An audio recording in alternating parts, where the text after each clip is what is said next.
po ang aming mga awitin sa abot po ng aming makakaya, sa kalakasan, sa katalino na ipinagkaloob mo sa amin. Ito po'y amin dalangin sa pangalan ng aming Panginoong Jesus. Amen.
Ngayon, ito po yung susunod po na nating aawitin. Idedeklara po natin na ang Diyos, siya yung ating Diyos, siya yung ating Panginoon. At dito, ipakikita natin na yung kalooban ng Diyos, yun din po yung nagaganap sa ating mga buhay. Sige po, ikaw ay Diyos.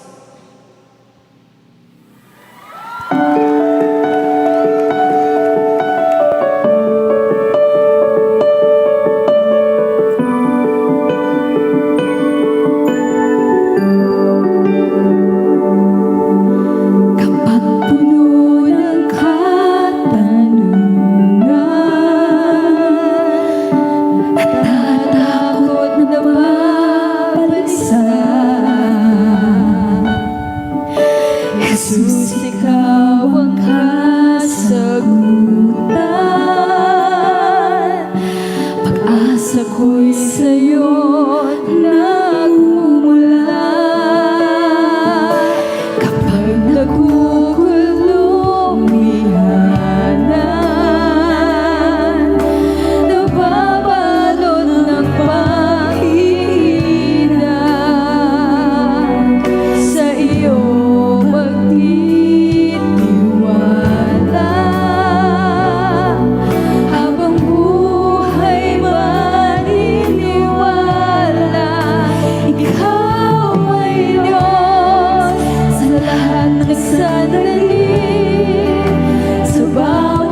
Yes,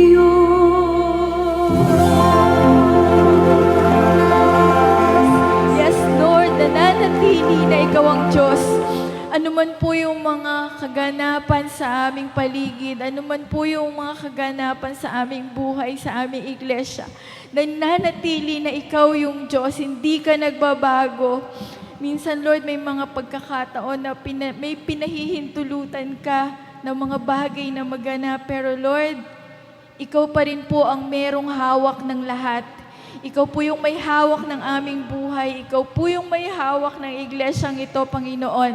Ikaw na aming Diyos na pinaglilingkuran. Ikaw ay Diyos na makapangyarihan at walang imposible sa'yo. So, Panginoon, sa gabing ito, lahat po ng aming gagawin, iniaalay po namin sa'yo, Panginoon, at yung pong gagamitin mo na magsasalita.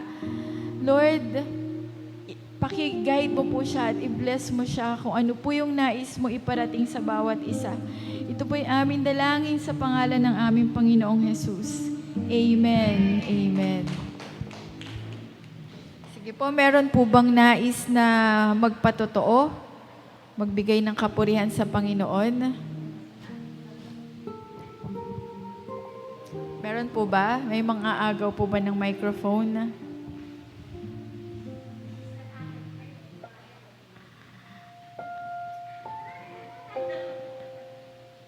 Sige po, sabi nga, pasalamatan natin ang Panginoon kasi like yung ompong po ba yun, yung nakaraang bagyo, no? Ang daming tinakot nun. Kasi sabi, super typhoon daw siya, pero awa ng Diyos, pinag-uusapan nga namin ng nanay kasi maraming nananalangin, di ba? Do para dun siguro sa mga nagdeklara na walang pasok or dun sa mga katulad namin, nag-leave, parang disappointment yun na, parang isipin mo, hindi naman pala, ang liwaliwanag naman hindi naman para. Pero, sana ma-realize ng lahat na pag ganung mga pagkakataon, nakikinig ang Diyos doon sa mga dinadalangin natin, no? And patuloy po nating ipanalangin yung ating mga kababayan doon sa Cebu na nakaranas nung malakas din po na lindol, and may paparating na naman po ng mga bagyo. Sa ipanalangin po natin patuloy. So, kung wala na pong magte-testimony, tinatawagan ko na po yung ating magdadala ng salita ng Panginoon ngayong gabi.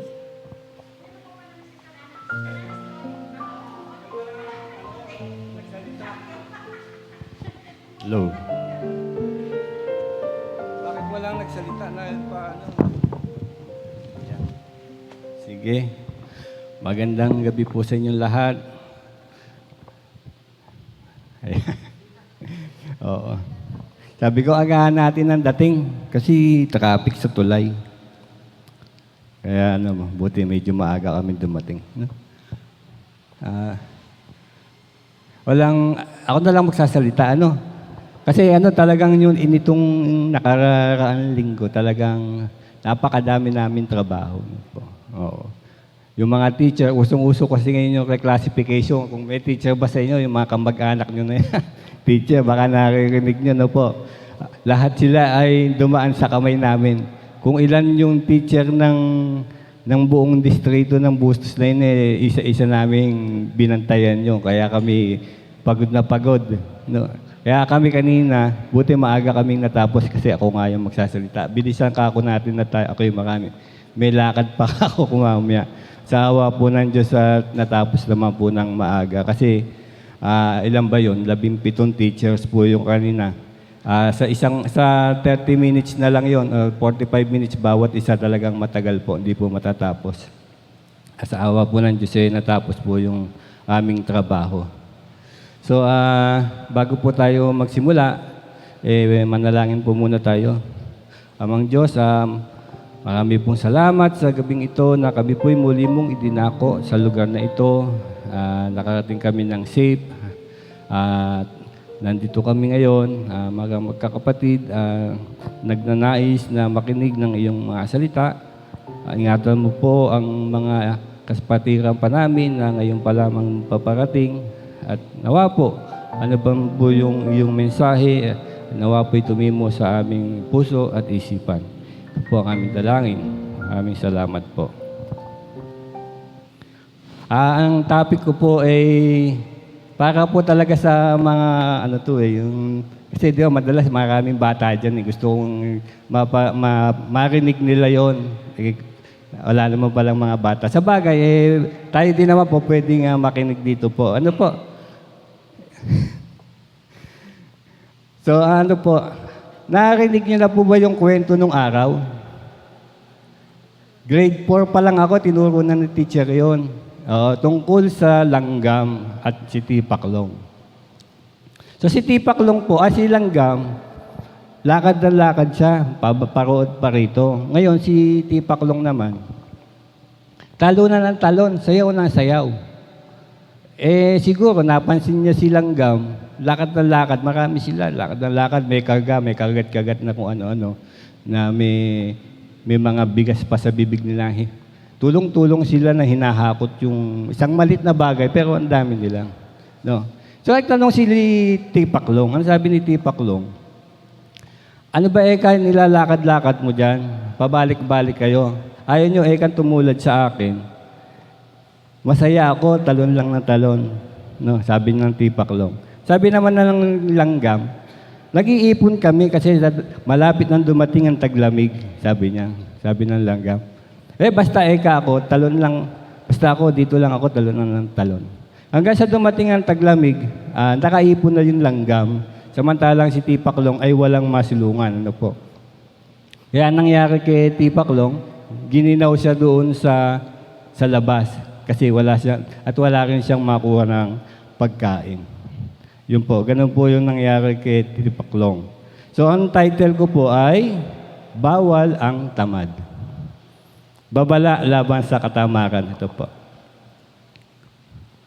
Sabi po sa Kawikaan 6:6-11, pumaroon ka sa langgam, ikaw na tamad. Masdan mo ang kanyang mga lakad at magpakapantas ka.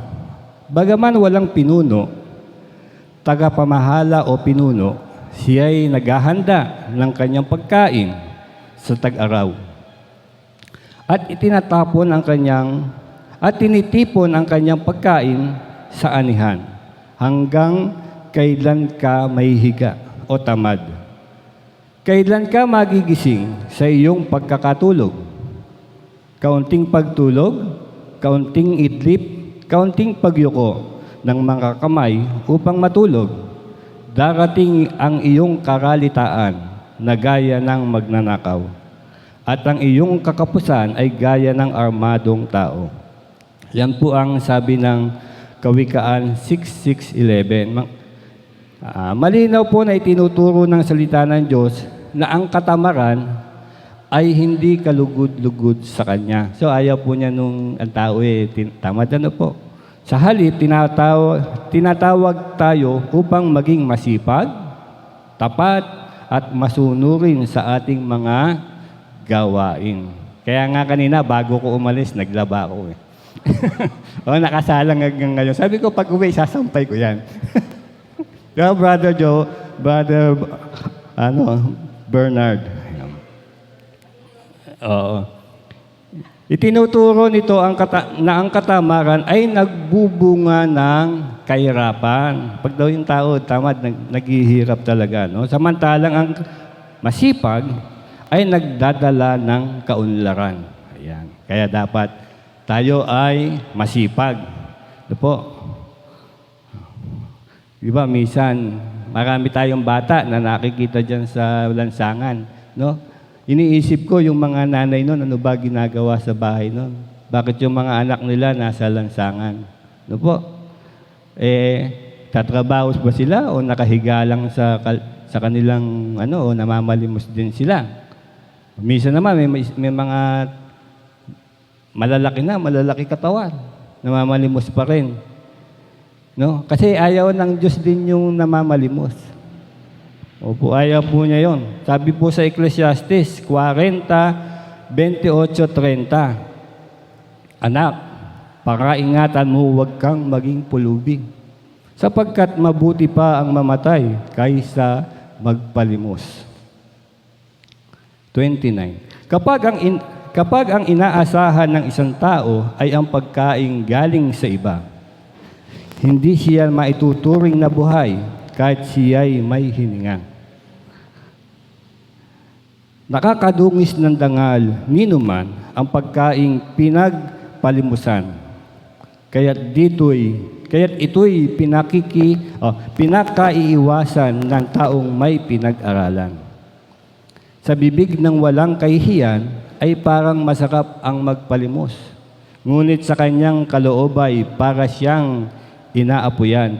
Yun po ang sabi sa Ecclesiastes 40, 28-30. Naalala ko tuloy nung ako high school. Ako MP, yung military police. Ayan. Bawat papasok sa gate ng Holy Child Academy, hinihinga ko ng piso. Ay. Pagka naman nakaipon na ako ng pambili ng lugaw, hindi naman ako nagtutuloy. Naalala ko lang naman kasi pagka ikaw ay nangunguha ng pera sa kapwa, ano po? Pag nangunguha ka pala ng pera sa kapwa, masama, no? Kasi parang namamalimos ka rin nun, di ba, pagka ganon. Pero, hindi ko naman nainulit yun. Kasi nagkursilyo ko noon, nagkursilista. Masama daw yung ganon. Pero ngayon, nandito naman ako sa Christian world, sa Kristiyano. Ayan. Pinatatawa ko lang po kayo, no? Kasi kakaunti tayo. Sabi sa Thessalonica 3:10, kung ayaw magtrabaho ang sinuman, huwag din siyang kumain. Di ba? Sarap pakinggan, ano? Para bang pagka may pagkain doon, hindi ako makakain kasi, di ba? So, yun lang naman, sabi lang naman, kinakailangan lang tayo na maging masipag at huwag tayong maging tamad. No? Sabi po isa pa sa Kawikaan 13:4, ang tamad ay naghahangad, ngunit walang makakamtan. Ngunit ang kaluluwa ng masipag ay tataba. No, pagka tamad, humingi ka man ng humingi, parang walang maibibigay sa iyo kasi ayaw nga Diyos yung puro papamalimos ang ginagawa mo. No? Kaya ala ka din naman maibibigay ang Diyos sa iyo. Gusto kasi niya tayo ay maging masipag. Sa ibang sali naman, ang tamad ay nangangarap ngunit hindi natutupad. Ang hangarin ng masipag ay laging nagaganap. Kaya dapat tayo ay maging masipag para kung ano man ang ating gustong hilingin sa Panginoon, ipagkakaloob niya. Ang tamad ay maraming pangarap, ngunit walang bunga. Ngunit ang masipag ay pinagpapala ng Diyos. Ayan. So, sabi, may isa pang talata dito akong nabasa, doon sa kulay berde na binabasa namin tuwing gabi. No. Mga kapatid, inuutos namin sa iyo, sa ngalan ng Panginoong Hesukristo, na layuan ninyo ang sino mang kapatid na tamad at ayaw sumunod sa itinuturo namin sa inyo. So sabi dito, layuan daw yung tamad na mga kapatid. Pero dito naman sa atin, wala naman tamad, alam ko naman. Kaya nga sabi ko, yung mga kabataan, may marinig niya ito kasi talaga naman, kinakailangan natin masabihan yung mga kabataan. Hindi ko naman sinasabing sila tamad, pero habang sila lumalaki, dapat nalalaman na rin nila yung bagay na iyon. Sabi, layuan ang kapatid na tamad. Hindi nangangahulugang baliwalain ang taong tamad, kundi iwasan sila upang hindi mahawa sa kanilang katamaran. Iiwasan lang, ano po? Gaya ng Diyos, ayaw ng Diyos ng tamad sa kanyang kaharian. Kaya pag yung mga mapupunta sa langit, siyempre masipag yan, mag-praise the Lord, puri-puri sa langit yan pagka tayo ay naroon na. No? Kaya dito, ganun ang gagawin natin, magpupuri din tayo sa Panginoon. Parang practice, Bakit? Sapagkat ang katamaran ay labag sa kanyang kalooban, sapagkat ito ay counterproductive. Ayaw ng Diyos nung tamad, Bakit? Kasi ang Diyos ay productive siya, no? Katangian niya ay pagiging productive. Maging ang mga puno ng halaman, kanyang nilikha ay kailangang mamunga. Nais ng Diyos na tayo ay maging masipag upang magbunga ang ating mga gawain. May isa pa, letter B. Ang katamaran ay nagiging sanhi ng pagkabalam ng panukala ng Diyos. Ayan.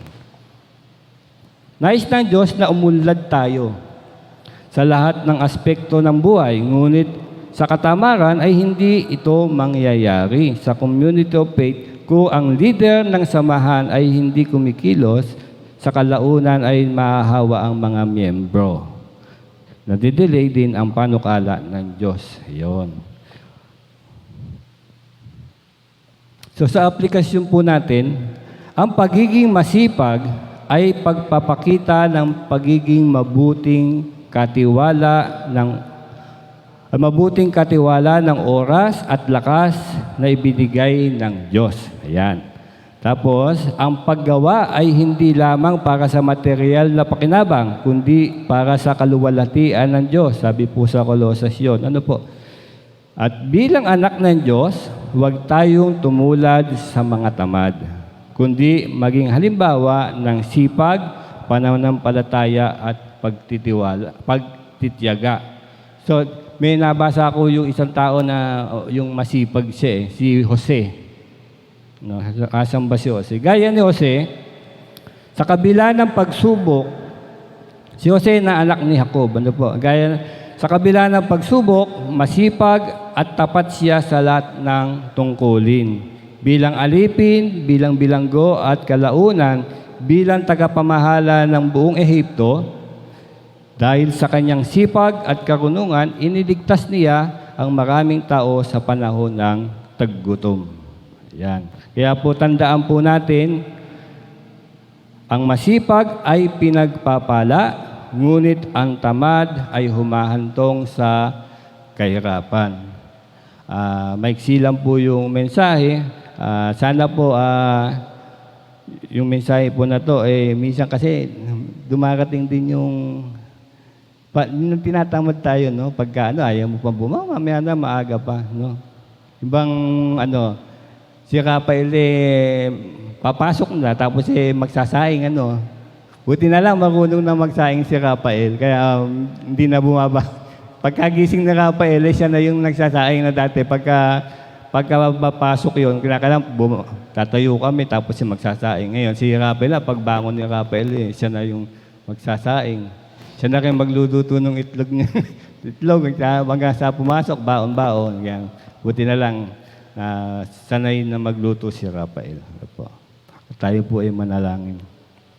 Panginoon, maraming po salamat sa mensahe na pinaabot mo po sa amin. Nawa po ang bawat mensaheng ito ay tumimo sa aming puso at bigyan mo po kami ng lakas upang makapaghanap buhay at ng kakayahan upang maipaglingkod ang buhay na ito para sa inyong panukala. Sa iyo ang kapurihan, kaluwalhatian at kapangyarihan. Amen. Magandang gabi po sa inyo lahat. Thank you po. Napakaganda nung message, no? Ang simple-simple pero ang ganda. Natuwa ako dun sa verse na